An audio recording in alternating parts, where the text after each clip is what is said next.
Aš senamadiška, žinokit, aš su Skaidrėm truputį parodysiu video apie tai, kas yra ta mechanikos inžinerija. Nu ir tas faktas ten irgi, ar ne, gal kas skaituojat, užsiminėjat jėgos sportų, nu va. Tai va, tai iš tikrųjų čia toks fun faktas, ką aš darau, tai aš visą laiką stoviu ant kranto. Paniškai bijau vandens. Paniškai.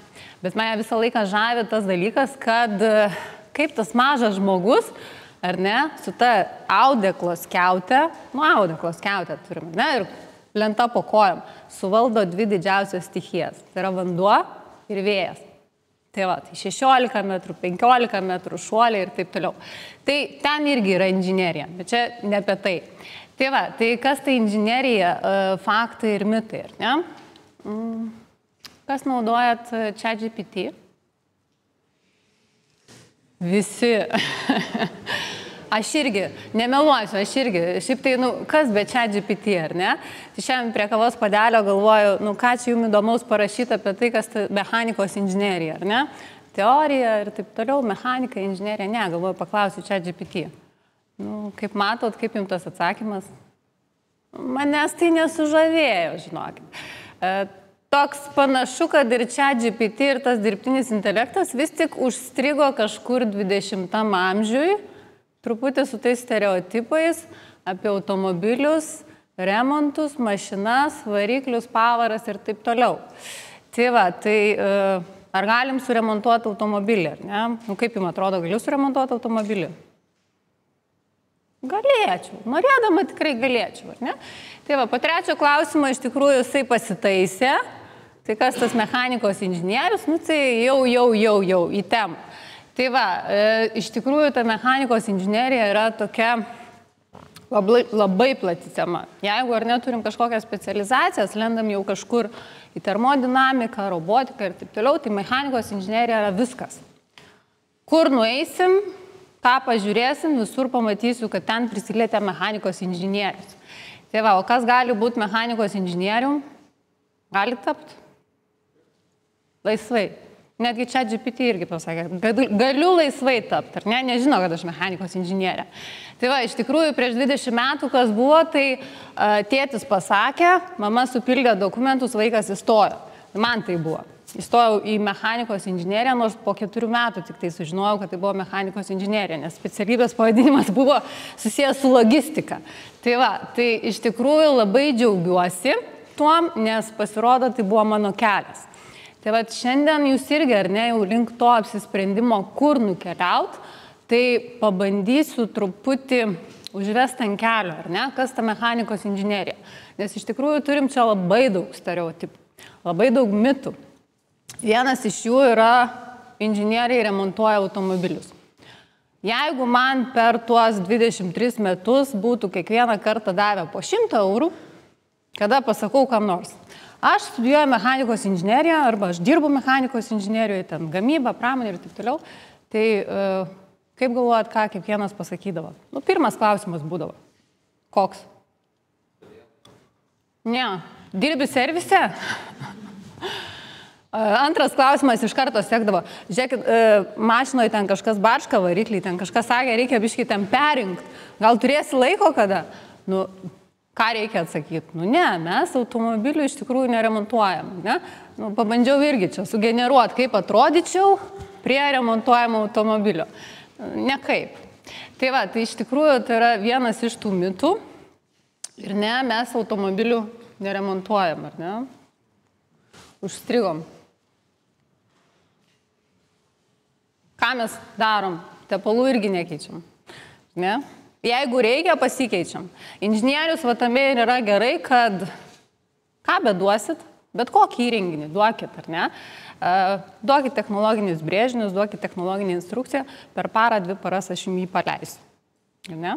Sutaisyt, suremontuot, jau su tokia patirtim turbūt galiu irgi, ar ne? Bet iš tikrųjų tai pagrindinės mūsų priemonės nėra atsuktuvas. Pagrindinė mūsų priemonė yra kas? Pelytė. Ar ne? Pelytė, nes iš tikrųjų šiai dienai viskas keliauja per 3D modeliavimo platformas. Čia irgi viena iš mūsų 3D Experience modeliavimo platformų, ar ne, kur turim labai didžiulės galimybės. Ir, ne remontas, ar ne, kažkas, ne tepalų keitimas, bet simulacija, kaip įvyksta autoavarija, ar ne, kur kokios apkrovos veikia, kur kokios dinaminės jėgos ir taip toliau. Tai va, tai iš tikrųjų mechanikos inžinerija daug, labai platis sritis. Ne tik tais automobiliai. Ne tik tais automobiliai. Medžiagos, biomedicina, robotika ir taip toliau. Spėkit, kur aš nuėjau. Teisingai. Viskas, kas yra mikro ir nano sistemose. Mikro dydis, tai yra nuo 1 mikrometro iki 1 milimetro. Nano kompozitai, mikrofluidika ir taip toliau. Čia yra toks, kaip aš sakau, kosmosas. Prieš 20 metų tai buvo tikrai kosmosas. Šiai dienai tai yra naujausios technologijos. Tai va, tai kaip matot, nėra to kažkokio siauro matymo. Ne? Mechanikos inžinerija yra labai platu. Kas patinka, kiekvienas gali atrasti. Ar ne? Kažkur kažką. Tai va, antras mitas. Vien tik matematika. Taip ar ne? Kaip galvojat? Fizika? Kokias emocijas sukelia jums šitos skraidančios formulės? Siaubo filmas, ar ne? Taip, iš tikrųjų, daugumai studentų tai yra siaubo filmas, košmaras naktinis, dar kažkas, bet mechanikos inžinerija tai nėra vien formulės, tai nėra vien fizikos dėsniai, ar ne? Tai yra iš tikrųjų loginis mąstymas. Šiai dienai, nežinau, paklaustumėt manęs kokios nors formulės, prisipažinsiu, tikrai nepasakyčiau. Bet ką padarysiu, tai yra pažiūrėsiu, ar ne, kažkur Google ir taip toliau. Šiai dienai mes turim pačias tobuliausias technologijas. Tai tą, ką mums reikia, mes susižinom, ar ne? Iškalt formulių čia nereikia. Nereikia būti matematikos ar fizikos genijum ir užmerktom akim išspręsti trigonometrinę lygtį kažkokią, ar ne? Ne. Šiai dienai mums reikia tik tai logiškai, ar ne, parinkti tam tikrus parametrus, suvesti jos ir programa viską padaro. Tai va. Tai iš tikrųjų tai nėra vien matematika. Nėra vien fizika. Esminis dalykas inžinerijoje tai yra noras tobulėti, noras sužinoti, kodėl, kaip ir ką galiu padaryti geriau. Ne? Patobulinti kažką. Tai va, tai čia yra pagrindiniai dalykai, ko norim pas inžinierius. Matematinės formulės duosim. Pateiksim. Bent jau aš visą laiką duodu. Visada sakau, nereikia išmokti. Jūs žinokit, kur pritaikyti, kaip pritaikyti ir ką suvesti. Tai va, trečias mitas. Mes žinom viską apie kiekvieną įrenginį. Čia turbūt, žinokit, skaudžiausia tema yra studentam. Dėl ko?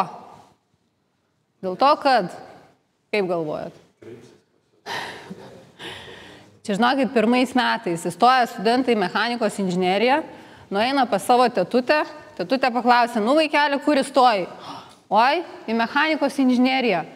Ir jinai 99% atbėga iš sandėliuko su sulūžusiu arbatinuku. Sako, vaikeli, sutvarkyk.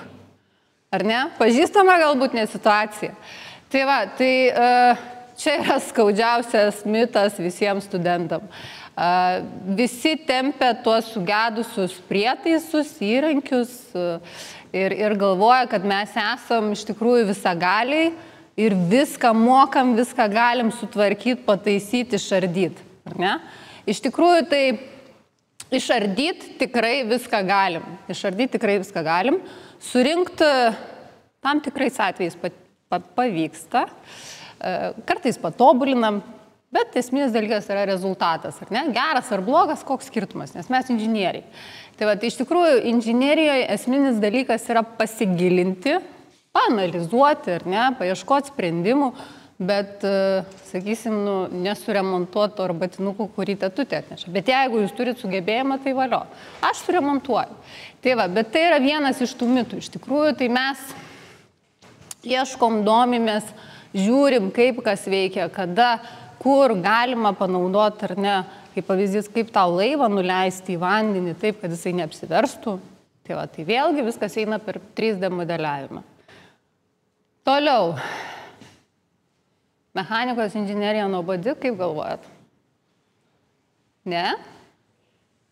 Iš merginų tai manyčiau, kad sakytų taip. Ar ne? Nu, kas ten gero? Iš tikrųjų, kaip galvojat?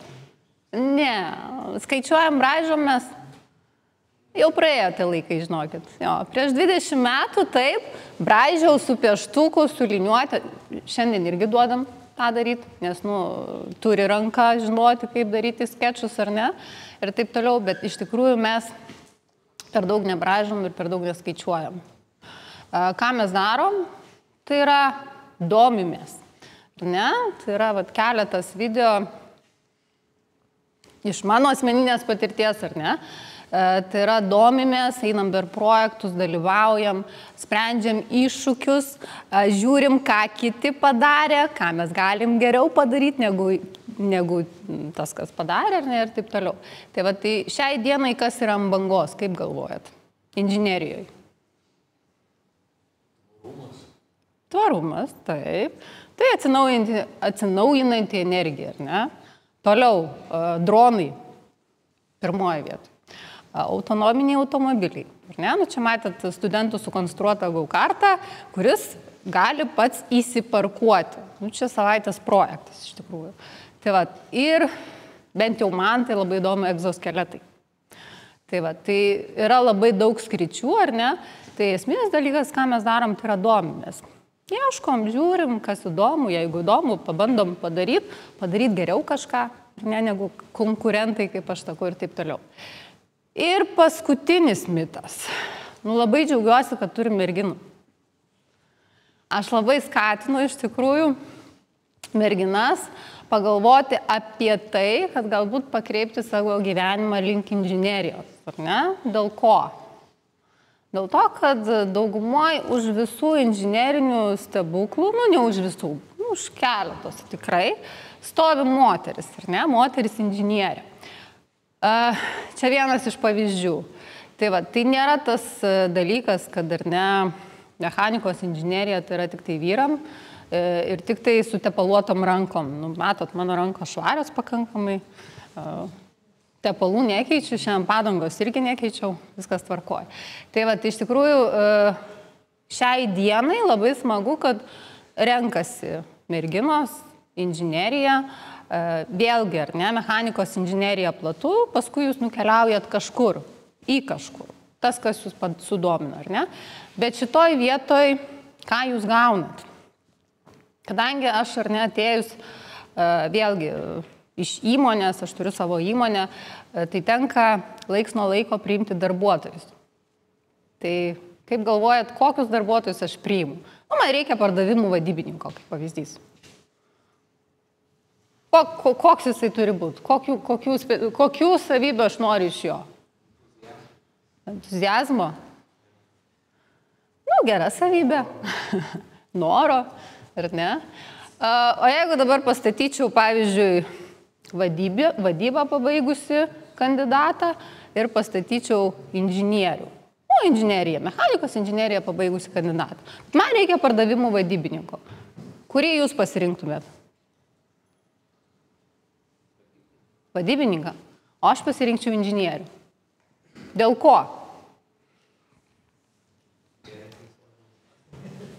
Geresnis loginis mąstymas. Taip, gal čia yra mano nuomonė, ar ne? Vadybos mes galim išmokti. Inžinerinio mąstymo mes jį išugdom. Ir išugdom per tuos 4 metus, 6 metus, mano atveju per 23 metus, ar ne? O vadybą, aš bet kurį iš jūsų galiu padaryti per gerą mėnesį gerų vadybininkų. Bet kurį iš jūsų. Patirtis man tai leidžia pasakyti, ar ne? Inžinierium per mėnesį aš jūsų nepadarysiu, pripažįstu. Bet per 4 metus mes galim kažką padaryti iš jūsų. Tai va, tai aš skatinu merginas vėlgi laužyti tuos stereotipus, ar ne? Tai yra tik tai vyriška specialybė. Ne. Pažiūrėkit, kokie projektai, ar ne? Kada per komandas, ar net keliauja, sakysim, pasodini vien vaikinukus, ir sumiksuoji vaikinai su merginom. Tai ką mes turim?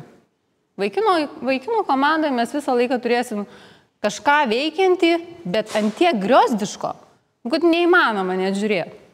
Ten, kur pasodinsim merginų, mes turėsim kažką tais wow. Naujos technologijos, naujas gaminukas, produktas ir taip toliau. Tai va, tai iš tikrųjų čia yra tie tokie pagrindiniai mitai, ar ne?